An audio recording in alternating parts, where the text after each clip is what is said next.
Hey, gang, this is Andy over at the Falco Canine, the Falco Canine Dog Talk at Falco Canine Dog Talk. And I just I have my little mess here. Sorry about that. You're asking probably, how is it possible that you did not think about that whiteboard? Well, my camera wasn't brought up until that video ended.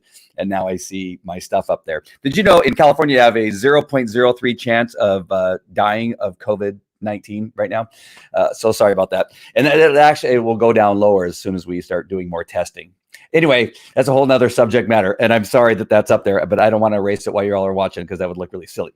What I do want to talk about, though, is during quarantine, I have had people adopt dogs from me during quarantine.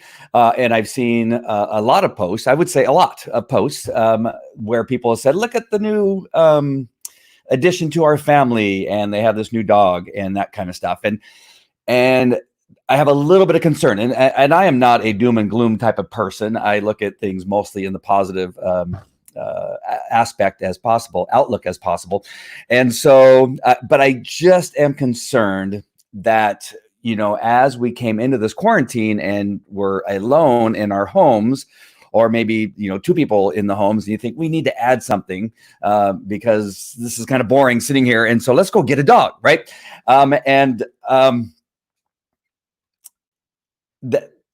There's going to be a possible issue. I've thought about this for days and days and days, and I want to make sure and find the right words, because I don't want you to be like, shoot, did we do the wrong thing? That's not what I'm saying.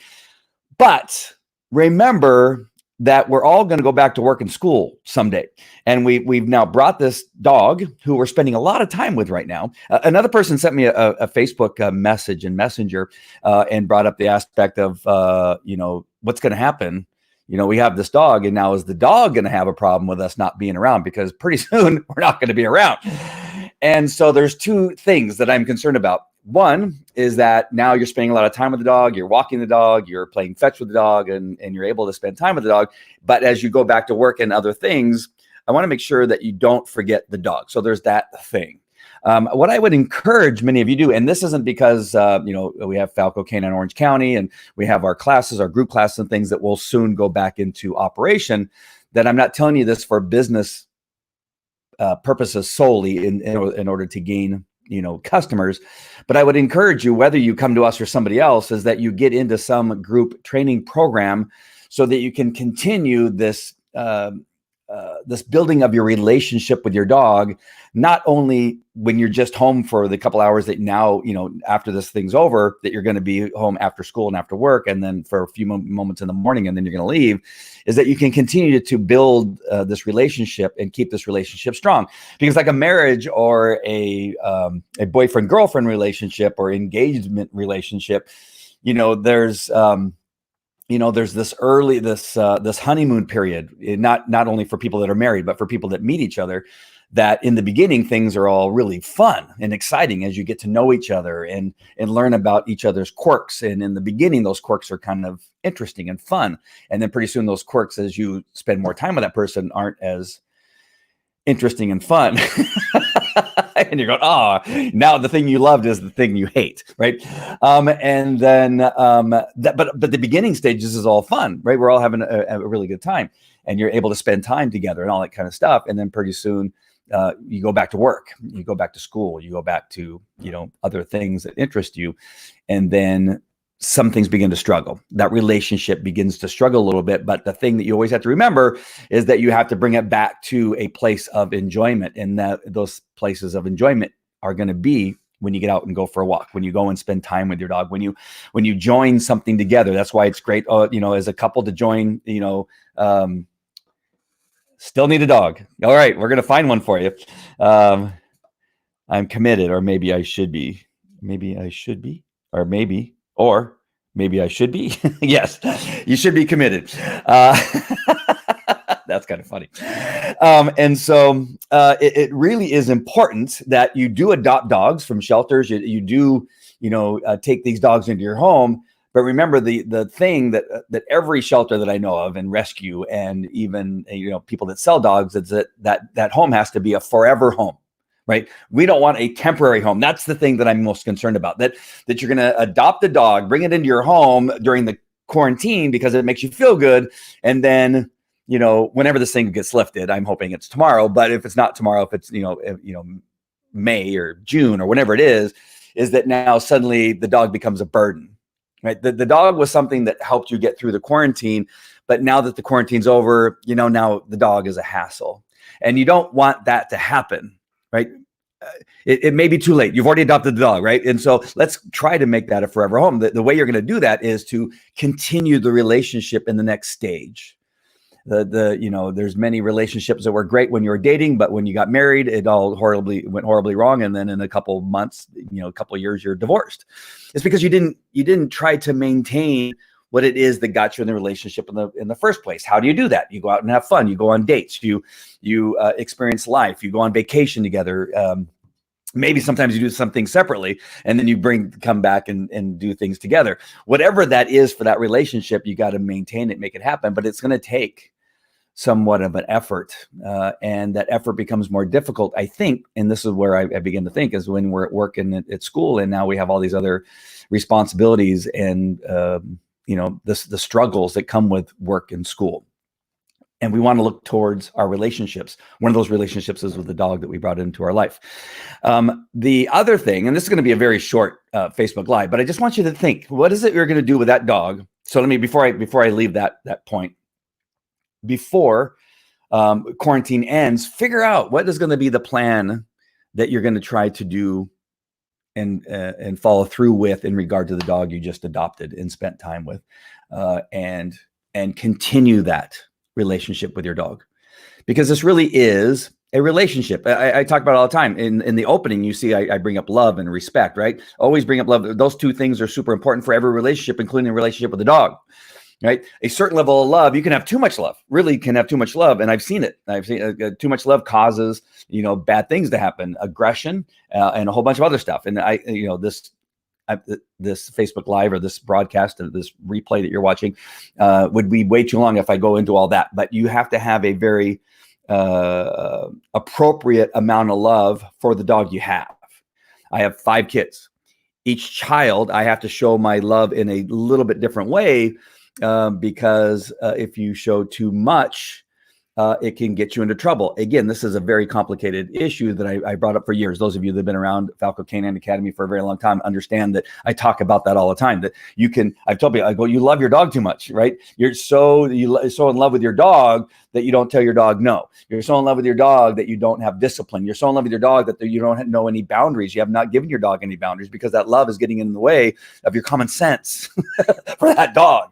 Well, how come my other dog I can do that with, but this dog is a big mess? It's because that dog you can love that much and it doesn't give you any problems. But this dog, you love this dog that as much as you love this dog in that way, in the way that you're showing your love, is inappropriate for this dog.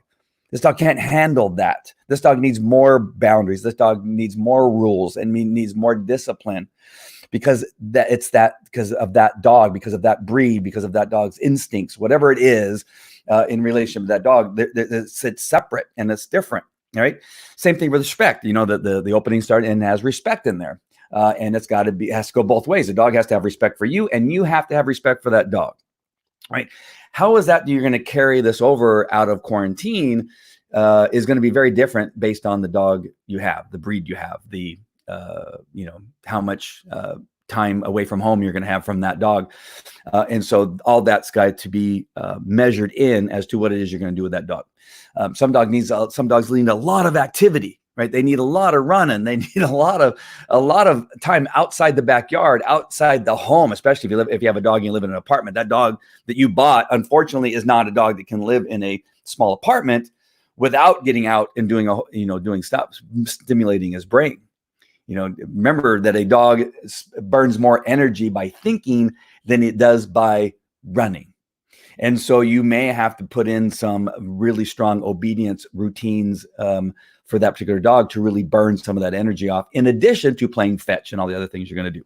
So understanding that as you move forward, what is it you're going to do? we're going to set aside, a couple hours on a Saturday morning before everybody wakes up, and we're going to go to Tri-City Park, which is the park that's just down the street from my house. You're going to go to Tri-City Park, and you're going to chase the ducks, and you're going to throw the ball, and I'm going to do obedience for 15 minutes.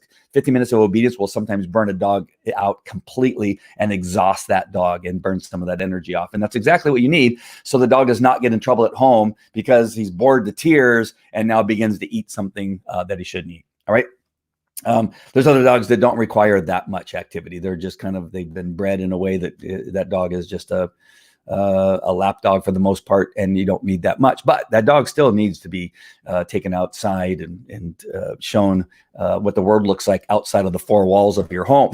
All right. So you want to be able to spend that time. The other thing that got brought up in this Facebook message that I got from somebody is that the concern that this dog may go through some anxiety. We have a customer that contacted me just the other day saying, my gosh, this dog that we got is so attached to me. When I leave to go to the store to go get groceries, the dog has a panic attack and is, chewing on its paws or destroying something, or whines and cries and doesn't stop, even though my wife and my kids are home. The dog, it's when I leave, the dog has grown this attachment. And so then we have to set in these rules and boundaries between that person and the dog, as opposed to the other person and the dog, two separate things. Right. And so, this will get worse once quarantine is over.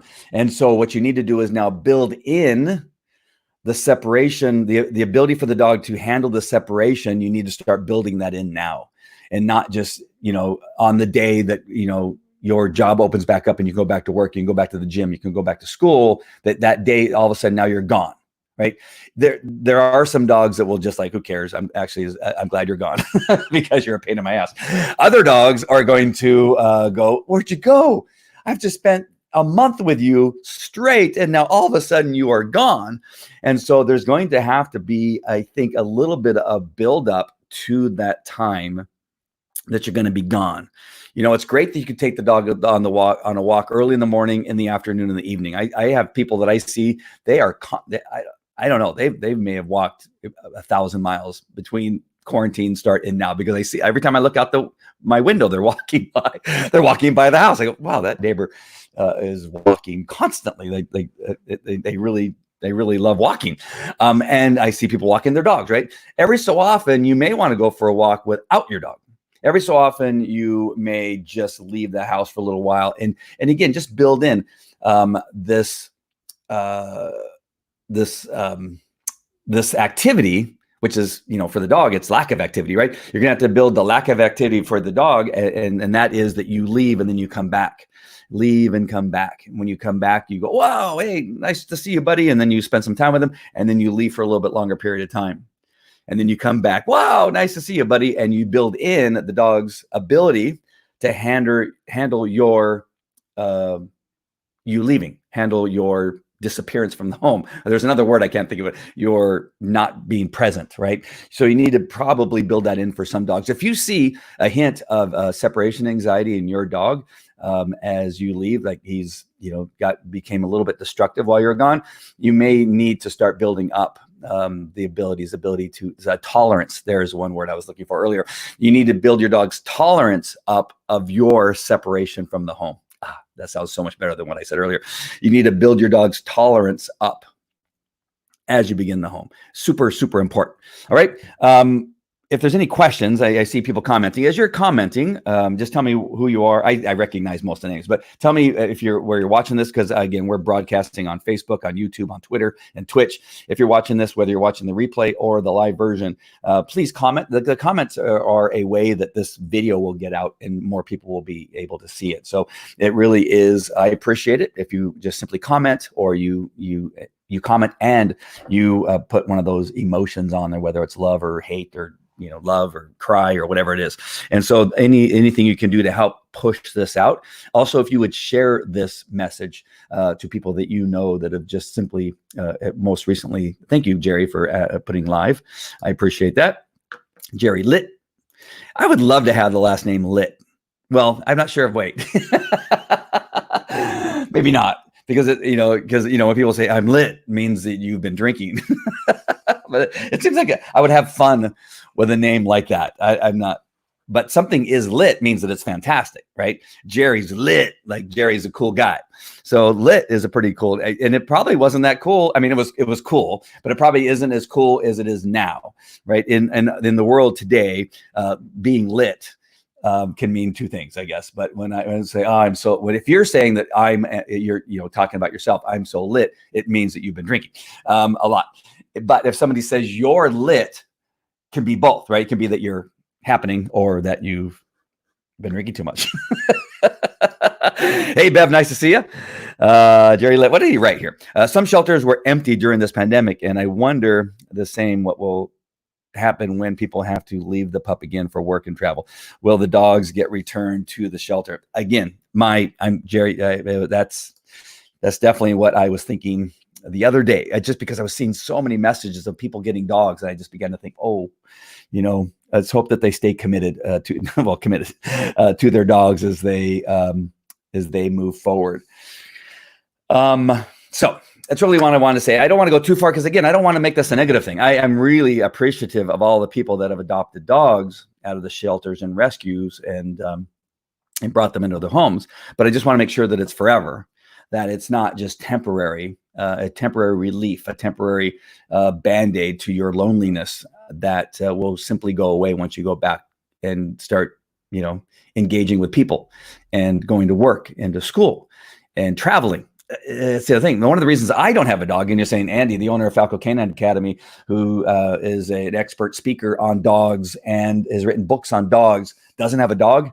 No. Well, I do. I have a black lab right now that maybe I was trying to get Eileen to take this dog. Maybe this is a dog for her. It's a female dog that's a detection dog.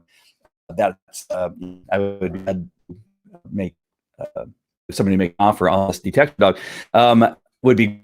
Because what happened when the quarantine is over, there's a good chance that I will go back to traveling a lot. And that's the reason I don't have a dog. Because what I'm telling you, I actually believe. I believe that I am not the proper, currently, because I'm a single dad who travels a lot, that I am not an appropriate dog owner at this point. Do I love dogs? Yes. Have dogs changed my life? Yes. I have a dog tattooed on my shoulder, as you can see here, the dog that saved my life. I'm a lover of dogs. I love having dogs. I love having dogs around. I love training dogs and working with dogs. As a matter of fact, as a dog trainer, I prefer working with the dogs to sometimes the people other than Eileen and Jerry and other people that are watching, and Bev, right?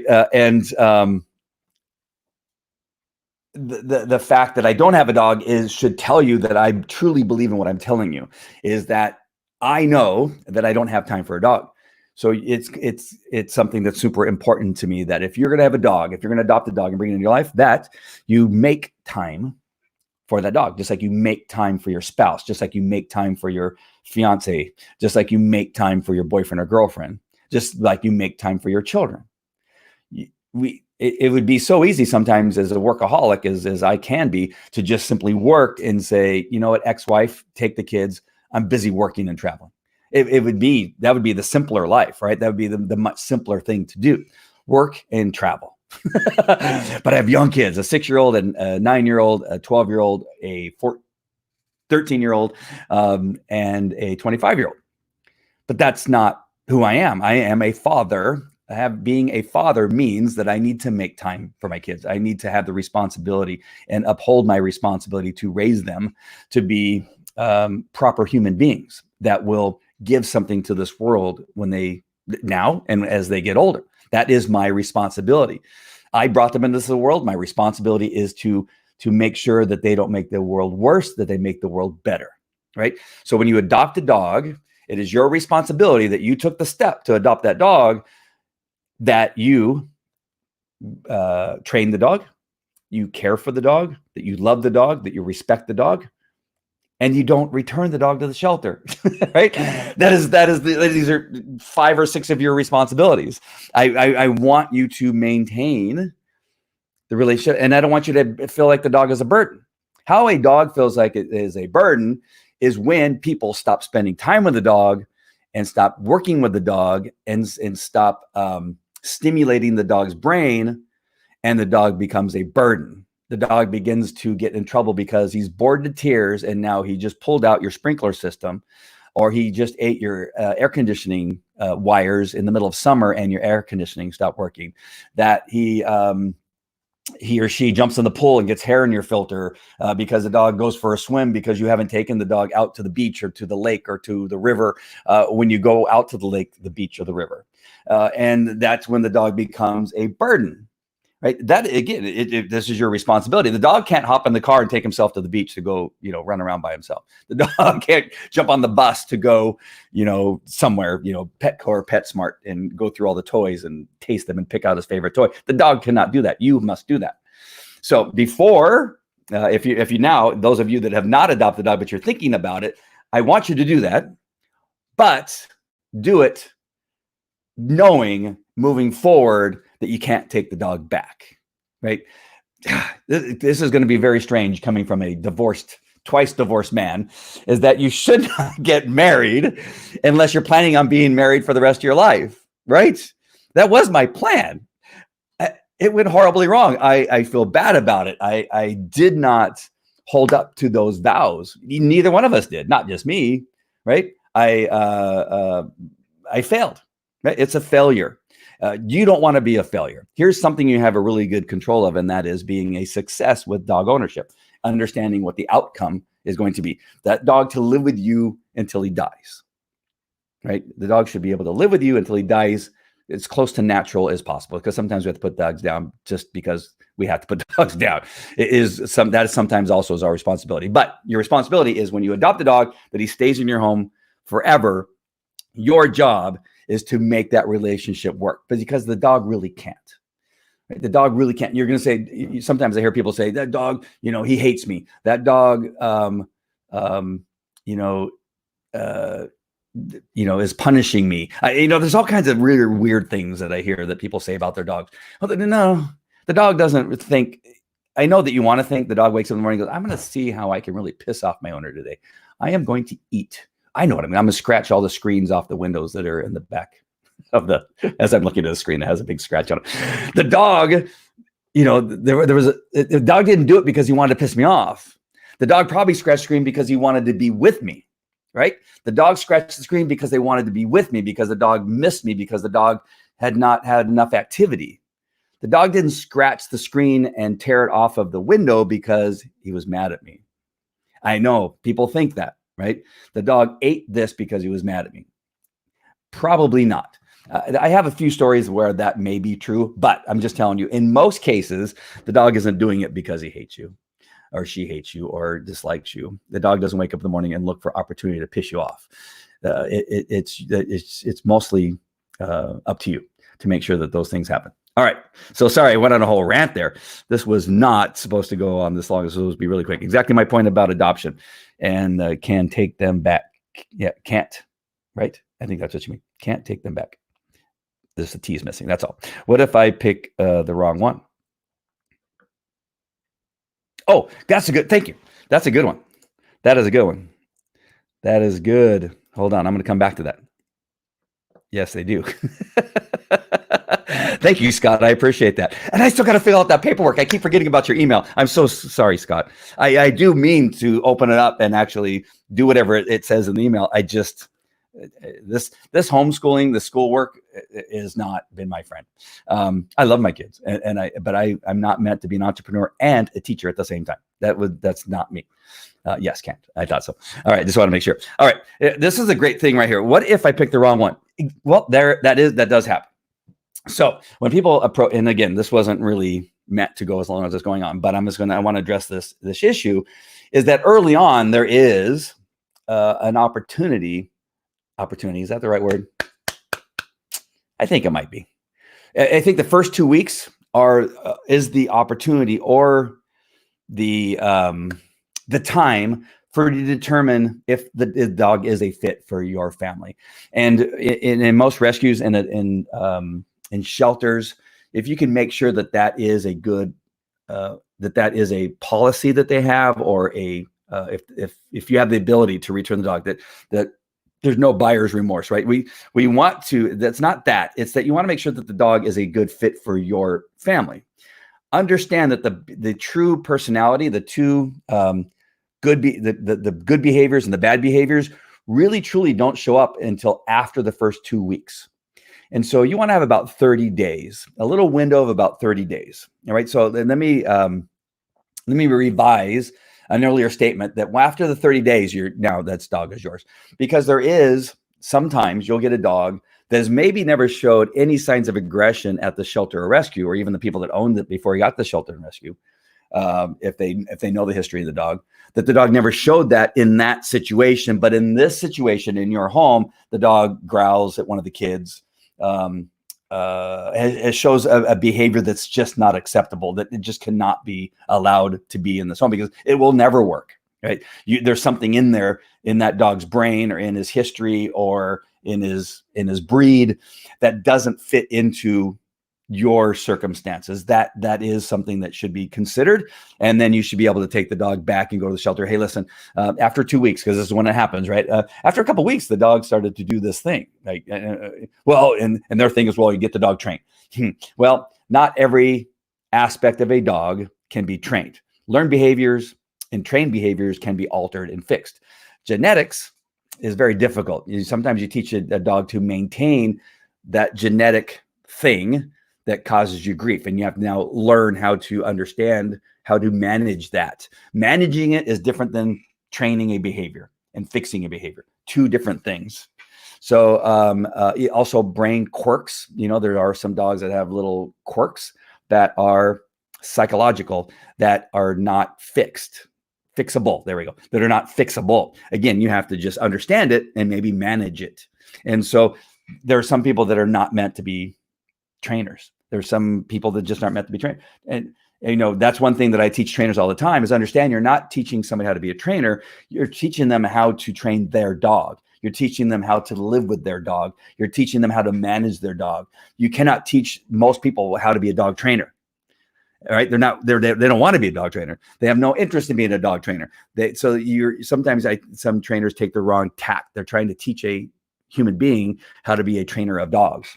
No, you need to teach somebody and help somebody and counsel somebody on how it is they live with the dog, what they have. Some of it is teaching them how to train that dog, right? Some of it is teaching them how to manage that dog. And some of it is teaching them how to manage the environment their dog lives in. Sometimes it's understanding that you need to alter the environment. It's like the one thing, a really easy one is that this dog cannot live with a hose in the backyard. Cannot live with a hose in the backyard. This dog will eat every hose, regardless of what we do, and regardless if we use a shock collar, regardless if we use whatever means to teach this dog cannot live in the backyard with a hose, or else you're going to buy a hose every time you forget it in the backyard. Right? So that's managing the environment. You see what I'm saying? And so some dogs, you need to manage the environment. Wow, I went the whole thing. So thank you, Eileen, for bringing that up. Is that there is a period of time that you should be able to. I don't think that works. You should be able to have the ability to take that dog back if you find out that dog does not fit into your home. Last thing, and again, I'm going to add one more thing here, is that understand the breed before you get the breed. You don't get most people, I'm telling you right now, do not bring a Belgian Malinois into your home as a pet. Somebody goes, I have this great dog. What is it? It's a Belgian Malinois. And you say, oh, well, that's nice. In most cases, a Belgian Malinois does not fit into a home as a pet. In most cases, you people that have Belgian Malinois, don't get crazy on me. Or you may agree with me. Yes, I would not recommend a Belgian Malinois to most people. Most Belgian Malinois owners would agree with me that most people cannot have a Belgian Malinois. All right, I'm just telling you. So that breed is one of those breeds that you should look into and ask, hey, I have 2 kids, or, I'm 70 years old. Should I get a Belgian Malinois? No, probably not. You should. And so understand the breed before you get the breed. I'm a big triathlete. Should I get a Basset Hound? Not if you want the dog to be part of your triathlon, activities. Wrong dog. Get a different dog. All right. So you see what I'm saying? The breed that you may be attracted to may not be the breed that fits into your lifestyle. So understand that too. All right. I hope I didn't go too far and take it in too many directions. This doesn't make sense. I just want those of you that adopted the dog to understand that things are going to change pretty soon. You're going to be back to work and back to school, and this dog you brought into your home cannot be forgotten about. And you should, You should not take it back. As long as the dog is a healthy dog that fits into your home, as far as, you know, your activity level and that kind of stuff, and has showed you that he loves you and cares for you and wants you to be its owner, you don't want to take that dog back. Right? You don't want to take it back. You want to figure out how it is that you can continue the relationship outside of quarantine. All right. I hope this all helped and made sense. I appreciate your time. How do you guys like my new intro? I'm going to play it. I'm going to play it going out. How do you like that? But if you have any questions, make sure and put them in the comments, and maybe we'll do another show. I know it's been a long time since I've done anything on Falco Canine Talk, but we're going to bring it back a little bit going forward, as you know, I see a need. Based on the questions, I'm getting tons of dog questions since I've been in quarantine, and email requests. And I'm sorry if I've not gotten to them all. Scott Dartnell, for sure. I will get to that email. I hope it's not too late, but I wish I had nothing. I have nothing but excuses, and the excuses are that it's just been a little bit over here with everything that's going on. I've been busier in quarantine than I'm out of quarantine. I can't wait for quarantine to get over so I can get some rest. All right. So that's it for me. I will see you guys later. Thanks for watching. Thanks for commenting and sharing. Share this out to those people that you love that have dogs, that have gotten dogs during the quarantine, and maybe those that just got dogs recently for whatever reason. All right. Share it out so that maybe some of these issues that we bring up may strike a chord. Join our group training. It's a great place to be, to stimulate your dog's brain, to get you out with your dog and to spend some time with them. It doesn't mean joining a group training obedience thing doesn't mean that your dog is bad. It is a great thing to come to just to get your dog, you know, around other dogs, around other people, stimulate his brain, tire him out on a Saturday or Sunday or Wednesday evening, whenever we're doing the classes. And it's just good. It's just good health. An hour, you know, of time will exhaust your dog. You will be amazed at how exhausted your dog will be after a session of training with Falco Canine Academy. All right. We'll talk to you later. Take care. Bye.